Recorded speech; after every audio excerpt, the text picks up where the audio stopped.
చాలా. అట్లా ఆది సినిమా 99 సెంటర్స్ 100 డేస్. అవును. 99 సెంటర్లు 100 డేస్. అవును.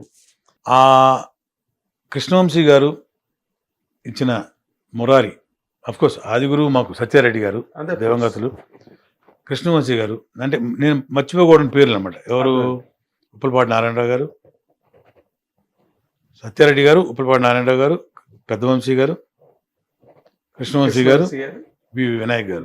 ఆ తర్వాత దాదాపు ఇప్పటికి 400 2002 అది 2001 అది ఇప్పటికి దాదాపు 435 ఫిల్మ్స్ యాక్ట్ చేశాను. దాదాపు నేను కరెక్ట్ లెక్కేసుకోలేదు, బట్ 2 డికేడ్స్ చేశాను.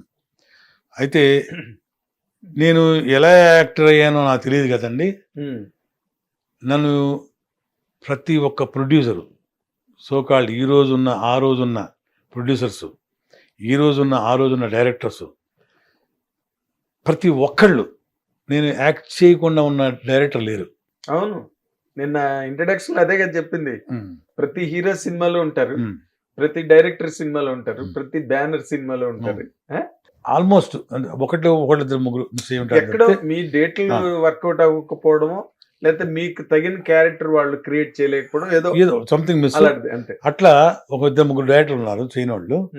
బట్ అందరూ అంటే ఆల్మోస్ట్ ఆల్ అంటే ఈ 3 డెకేడ్స్ నుంచి ఉన్న డైరెక్టర్, 4 డెకేడ్స్ నుంచి ఉన్న డైరెక్టర్స్, అంటే అప్పటి నుంచి పాత తరం డైరెక్టర్స్ దగ్గర నుంచి ఇప్పుడున్న కొత్త తరం మధ్యలో ఇప్పుడు సోకాల్డ్ లెజెండ్స్ రాజమౌళి గారు,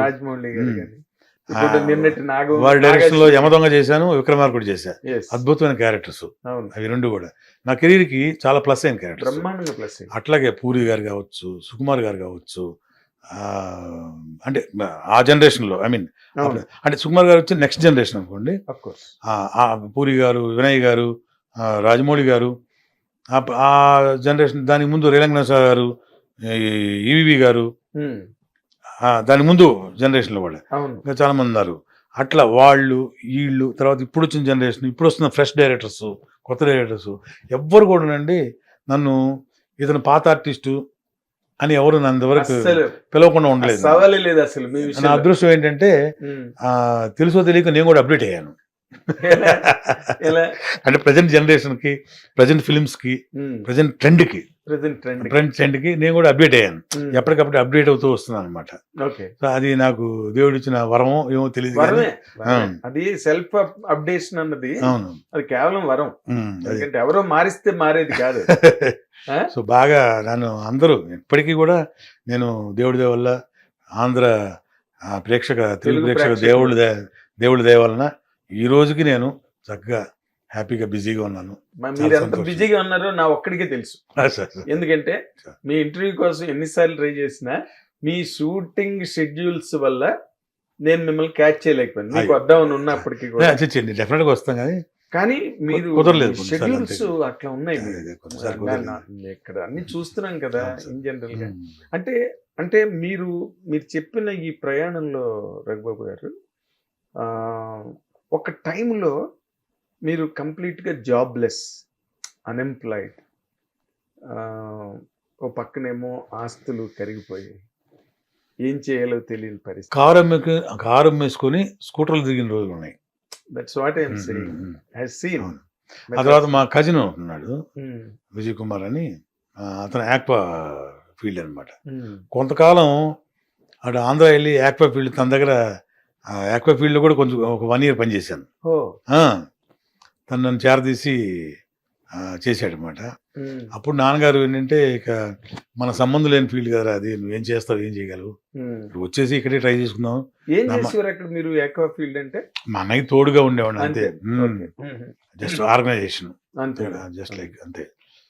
సో అట్లా కొంతకాలం 1 year ఉన్నాను. ఆ తర్వాత మళ్ళీ రమ్మంటే వచ్చేసాను. తర్వాత కృష్ణవంశీ గారు ఎందుకో తెలియదు, నాకు ఎక్కడి నుంచి పడ్డారో తెలియదు. వాళ్ళు అందుకే పెద్ద డైరెక్టర్లు, గొప్ప డైరెక్టర్లు అయ్యారండి. దానికి శివాజీ రాజా వాళ్ళ బ్రదర్ ఇలా కిషోరు, మన ఆర్టిస్ట్ చిన్న ఉన్నాడు కదా, చిన్న మన శివ సినిమాలో మన డైరెక్టర్ నరేష్ గారితో సినిమా చేశాడు చూడండి, అప్పట్లో కో డైరెక్టర్ తను వీళ్ళందరూ కూడా రఘుబాబు గారు బాగుండొచ్చు, మీరు అనుకున్న క్యారెక్టర్కి అతను సూట్ అవ్వచ్చేమో, మీరు చూడండి అని చెప్పి మంచి ఎంకరేజ్మెంట్ ఇచ్చారు. వీళ్ళందరూ సపోర్ట్ కూడా. సో ఎట్లా ట్రావెల్ చేసుకుంటూ వచ్చానమాట. అప్పుడు మన వినయ్ గారు అసలు నన్ను ఎలా సెట్ చేశారు సార్ అన్నాను. నేను చెప్తాను ఉండవా అన్నారు. ఎవరు? పుజ్జన్న. ఏంటన్నా అంటే మురారి సినిమా చూసేటప్పుడు సుదర్శన్ థియేటర్లో హైదరాబాద్లో మెదడు ఇలా పక్కన కూర్చున్నావా, నీ ఫస్ట్ సీన్ ఇంట్రడక్షన్ వచ్చింది. అప్పటిదాకా ఇలా కూర్చున్నారు, ఇలా చూస్తున్నారు. ఎవరు? వినయ్ గారు. సినిమా నీ సీన్ అయిపోయింది, ఆ తాగుబోతు సీను వచ్చి ఫాదర్ ముందే స్మోక్ చేసి, వలపూడి పాత్ర గారు అలా స్మోక్ చేసి కింద పడిపోతే నన్ను వాళ్ళు లేపుతారు పక్కన వాళ్ళు, నాకేం మంది ఎక్కువలేదు ఇలానే అని అలా లేచి అలా సిగరెట్ తీసుకొని అలా టక్ టక్ టక్ టక్ వెళ్ళిపోతాను. Pin drop silence theatre. అలా చూస్తున్నామే. ఇలా చూశాను, వినయ్ గారు ఇలా వెళ్ళిపోయారు థియేటర్ ముందుకు, సీట్ ముందుకు వెళ్ళిపోయారు ఇలాగా. ఆ సీన్ అయిన వెంటనే చెప్పారే, మన సినిమాలో గంగిరెడ్డి ఇతనే అంత అడ్వాన్స్ అన్నారంట. అవునా వినయ్ అన్నాడు. అవును అన్నారంట. చేద్దాంలేండి. వెంటనే వెంటనే బ్లాక్ చేయి అన్నారంట. ఎవరు? వినయ్ గారు. అంటే చేద్దాం టైం ఉంది కదా. వెంటనే బ్లాక్ చేస్తాను, బిజీ అవుతాడు, బ్లాక్ చేయి అన్నాడు. అని వెంటనే వచ్చి ఈ క్యారెక్టర్కి గంగిరెడ్డి క్యారెక్టర్ కృష్ణవంశీ గారు చేసిన ఒక నా మీద ఎక్స్పెరిమెంట్. బ్రహ్మాండంగా. నాకంటే ముందు 46 మంది ఆర్టిస్టులు చూశారంట కృష్ణవంశీ గారు. ఆయన చెప్పారు, మేనేజర్లు చెప్పారు, 47 వాళ్ళండి మీరు అని. ఈ విషయంలో బ్రహ్మాజీ కూడా ఆ క్యారెక్టర్ అనుకున్నారంట. మన బ్రహ్మాజీ. అయితే బ్రహ్మాజీకి వంశీ గారు చాలా క్లోజ్ ఫ్రెండ్స్. అవును, బాగా రూమ్మేట్స్, మంచి బంధం వాళ్ళది. సో బ్రహ్మాజీ కూడా ఈ క్యారెక్టర్ నేను వేస్తాను అని చెప్పాను. అంటే నేను ఫిక్స్ అవ్వక ముందు, అంటే ఎందుకు నువ్వు కూడా నాకు ఎక్కట్లేదు, నేను అనుకున్న క్యారెక్టరేషన్ వేరు. చాలా మందిని చూశారంట. బ్రహ్మాజీని వేస్తాడు, నన్ను కూడా వద్దంటావా అది అని అన్నాడు బ్రహ్మ. అలాగే ఆయన ఒప్పుకోడు, అసలు ఆయన నచ్చపోతే ఒప్పుకోడు ఎవరైనా సరే, కాంప్రమైజ్ అవ్వడు. కాదు.